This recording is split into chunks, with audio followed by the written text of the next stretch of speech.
Hello and welcome to our series of podcasts where we discuss the role and impact of cybersecurity that touch the many facets of our lives. My name is Raymond Lee and I'm the COO here at Viki.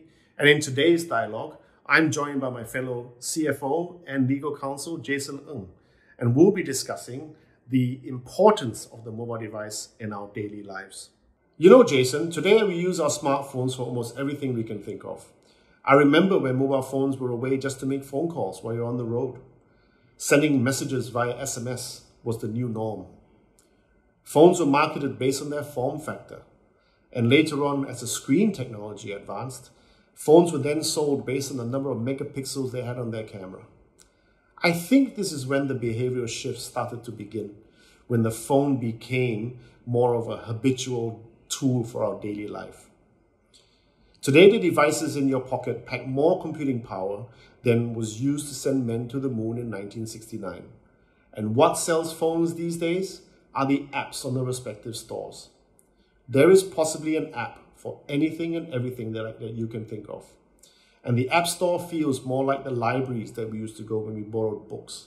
Thousands of books categorized into genres to cater for every walk of life, from the consumer to the professional, to the hobbyist, and even the entrepreneur. You could argue that the App Store sells the phone rather than the other way around.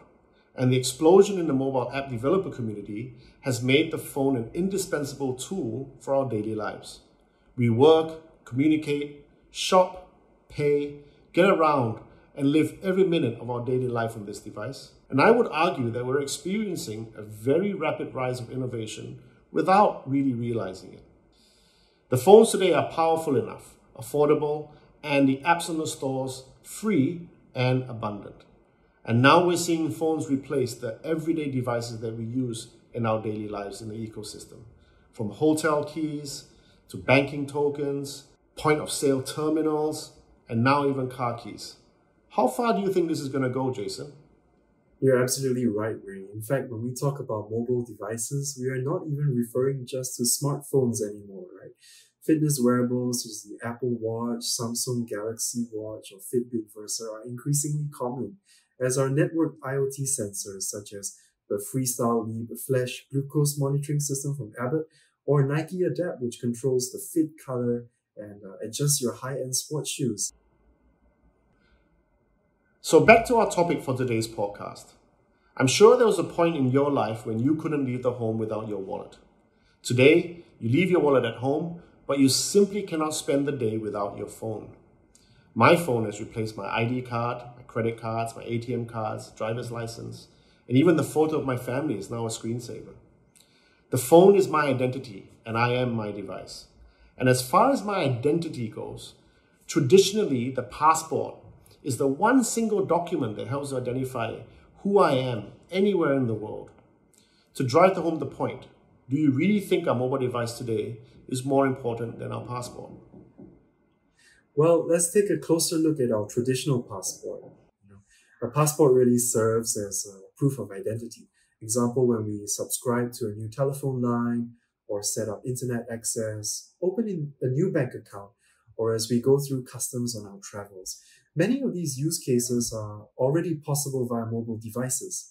Let me give a few examples. Through SingPass Mobile in Singapore, we are able to give authorization for MyInfo to release personal data to government and or commercial entities to verify our identity in relevant transactions. And, the known Traveller Digital Identity Project is also trialing in partnership with the World Economic Forum, where passengers between Canada and the Netherlands will be able to use their mobile phone with an encrypted information file to replace the chip in the passport. Together with all the other things our smartphone can already do, yes, I am definitely of the view that our mobile device will become more important than our passport. Yeah, I would have to agree with you there, Jason. I think the future is definitely centered around a mobile device. How about we expand our discussion and then touch on what are some of the challenges that come with this mobile-centric digital transformation? Sure, but that's not an easy question to answer, Ray. But here are some thoughts around this. Cybersecurity is going to be absolutely critical in protecting all sorts of data that's moving around, right? But especially personal data. Already regulators everywhere, following the example of the EU in the GDPR, are stepping up requirements around data collection, processing, and disclosure. And, increasingly there are bigger penalties for data breaches, including, for example, even up to X% of annual global turnover, which is significant, right? In order to fully realize mobile-centric digital transformation, there must also be an open and connected ecosystem. You've got to have 4G and better telco networks for efficient and reliable over-the-air data transfer, interoperable standards for the exchange and validation of digital identity, and modernized workflows, be it VPN or multi-factor authentication for telecommuting. Yeah, definitely lots to think about. Jason, we could really talk all day about some of these thought-provoking revolutions in traditional ecosystems and how this very mobile device has caused so much disruption, arguably for the better, but unfortunately we run out of time.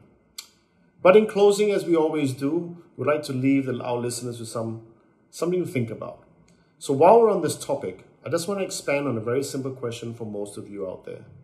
If the phone really is at the center of our lives, and we're developing new behaviors, where we live in a world where we no longer need the traditional physical wallet or a purse or arguably even a passport, then wouldn't the most radical aspect of this revolution be the paranoia of having your phone run out of battery?